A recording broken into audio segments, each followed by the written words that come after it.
তো आराम से বুঝছে গো ভাই, তুমি বুঝলি যাওনি ফ্যানে কি হয়েছে? হ্যাঁ বুঝলিছি তো, ফ্যান ঘুরে রাখো। আরে ও তো বলছে বুঝলি গেছি ফ্যান ঘুরে রাখো। আরে মিস্ত্রি, ফ্যান খারাপ হয়ে গেলে ঘুরে না, কেনি ঘুরে না সেটি তো বলতে হবে। এটাও তো ঠিক বলেছিস, কেনি ঘুরে না সেটা তো বুঝতে পারতেও।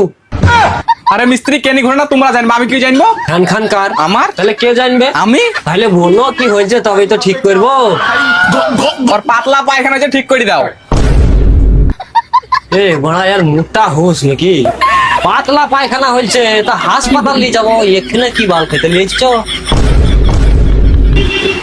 বড়া খ্যাপা চোদারে, কথা বুঝে না। কে কথা বোঝে না? আমি। তুমি লাই তো কি আমি? ভাই তুমি আমার ফ্যান ঠিক করে দেবো কি করে দেবো না সেইটা বলো। না গো ভাই হবে না। কেনি হবে না? না কি হয়েছে বুঝবা তবে তো ঠিক করবো। আরে ভাই আমি তো তখন বুঝলিনি ফ্যান ঘুরে না রে।